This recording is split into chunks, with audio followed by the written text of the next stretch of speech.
Crimes అన్నీ కూడా cyber crimes వస్తాయి. మ్యాక్సిమం మనకి ప్రధానంగా మనకి రిపోర్ట్ అయ్యేటువంటి కేసుల్లో ఎక్కువ అంటే పర్సనల్గా రిపోర్ట్ అయ్యేటువంటి కేసుల్లో, ఇండివిజువల్స్కి రిపోర్ట్ అయ్యేటువంటి కేసుల్లో మనం ప్రాపర్గా ఫోన్ యూజ్ చేయకపోవడం వలన, లేకపోతే దాన్ని ఎట్లా యూజ్ చేయాలో తెలియకపోవడం వలన, యాప్స్ ఇటువంటి వాటి వల్లనే మనకి ఎక్కువ సైబర్ క్రైమ్స్ అనేటువంటివి రిపోర్ట్ అవుతూ ఉన్నాయి.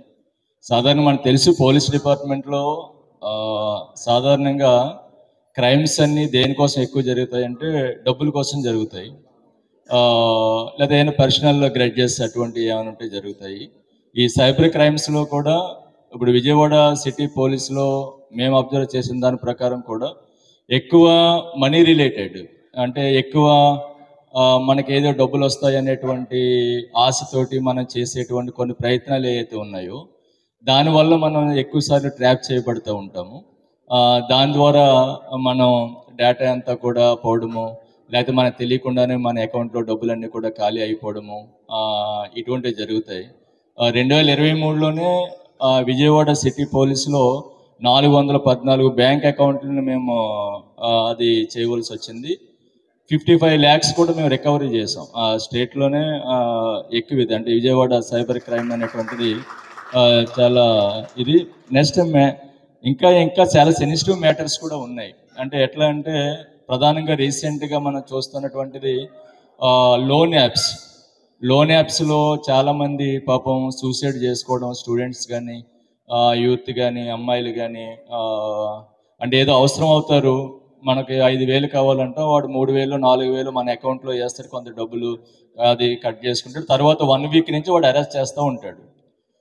ఆ యాప్స్లో మనం డౌన్లోడ్ చేసుకున్నప్పుడే మనకు తెలియకుండానే మన కాంటాక్ట్స్ అన్నీ వాడు యాక్సెస్లోకి పోతాయి, మన గ్యాలరీ మన ఫొటోస్ అన్నీ కూడా వాడు యాక్సెస్లోకి పోతాయి, మన ఫోన్ అంతా కూడా వాడు చేతుల్లో ఉంటుంది.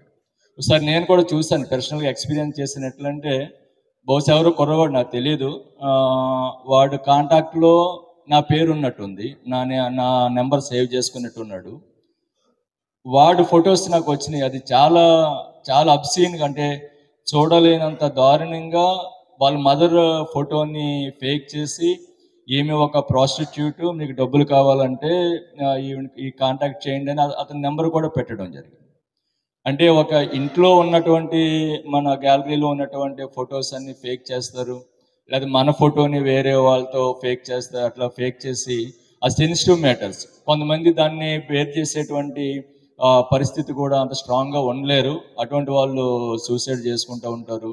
ఇంకా కొన్ని సందర్భాల్లో పోలీసుల్ని ఆశ్రయించడం జరుగుతుంది. ఇటువంటివన్నీ కూడా జరుగుతూ ఉన్నాయి. రీసెంట్గా అయితే ఇప్పుడు మాకు రీసెంట్గా 2023లో 700-800 కేసులు ఈ బయోమెట్రిక్ రిలేటెడ్ క్లోన్ చేసుకుని మనకు తెలియకుండానే మన డబ్బుల్ని వాళ్ళు వాడేస్తూ ఉంటారు, మన అకౌంట్లో డబ్బులు తీసేసుకునేటువంటి పరిస్థితి వస్తుంది. కాబట్టి ఇక్కడ ఉన్నటువంటి వాళ్ళు మనం పర్సనల్గా మనం జాగ్రత్తగా ఉండాలా. మన ఫోన్ యూజ్ చేసేటప్పుడు అన్నెసరీ యాప్స్ ఇవి కూడా డౌన్లోడ్ చేయకూడదు. ఏ యాప్ డౌన్లోడ్ చేసుకున్నా అదొక్కడ ఒక నోటిఫికేషన్ వస్తుంది, మన కాంటాక్ట్స్ యాక్సెస్ కావాలా వద్దా అనేటువంటిది. దాన్ని చదువుకునే మనం దాన్ని అలౌ డోంట్ అలౌ ఏ ఉంటాయి అవి చూసుకుని చేసుకోవాలి. లేకపోతే మనకు తెలియకుండానే మన ప్రమాదంలో పడతాం. మన ఫోన్లోనే మన లైఫ్ అంతా కూడా ఉంటుంది, అంతే కదా. దాంట్లో మనకి చాలా స్వీట్ మెమరీస్ ఉంటాయి, మన కాంటాక్ట్స్ ఉంటాయి, మన బ్యాంక్ అకౌంట్ డీటెయిల్స్ ఉంటాయి, మన పర్సనల్ ఫొటోస్ ఉంటాయి, చాలా వీడియోస్ ఉంటాయి, ఇటువంటివన్నీ కూడా ఉంటాయి. మన ఫోన్ కాపాడుకుంటే మనం కాపాడుకున్నట్టే లెక్క. నెక్స్ట్ మన రిలేటివ్స్కి కానీ, మన బంధువులకు కానీ, లేకపోతే మనం జాబ్ చేసేటప్పుడు మనకి తారసపడినటువంటి వాళ్ళకి కానీ దీని మీద తప్పనిసరిగా అవేర్నెస్ కల్పించాలి. ఇది కేవలం ఒక ఇండివిజువల్స్ ఇష్యూ కాదు, కొన్ని సందర్భాల్లో పెద్ద పెద్ద కంపెనీలకి ఇష్యూ వస్తూ ఉంటుంది, మాల్వేర్స్ అవి అంటే వైరస్ అవి వస్తూ ఉంటాయి. కొన్ని సందర్భాల్లో నేషనల్ సెక్యూరిటీ కూడా థ్రెట్ వచ్చేటువంటి పరిస్థితి వస్తూ ఉంటుంది. మన పేపర్లో చూస్తాం కదా, పెంటగాన్లో ఏదో హ్యాక్ చేశారు అని చెప్పేసి. 2017లో ఒక ఫేమస్ అది WannaCry మాల్వేర్ ఏదో ఒకటి వచ్చింది. అక్కడ $400 billion వరల్డ్ వైడ్ 150 కంట్రీస్లో లాస్ జరిగింది, ఫైనాన్షియల్ లాస్ జరిగింది, అంటే కొన్ని లక్షల కోట్ల లాస్ జరిగింది. అంటే ఈ సైబర్ క్రైమ్ అనేటువంటిది ఆ, అంటే రోజు రోజుకి టెక్నాలజీ పెరుగుతూ ఉంది. టెక్నాలజీ పెరగడం వలన మన లైఫ్ కూడా చాలా కంఫర్ట్ అవుతూ ఉంది. అంతే కదా. ఇంతకుముందు మనం చాలా దూరంలో ఉన్న వీడియో కాల్స్ లేవు. ఇప్పుడు మనం ఎవరినన్నా చూడాలి అనుకుంటే ఇమీడియట్గా వీడియో కాల్ చేసి మనం చూడగలుగుతాం.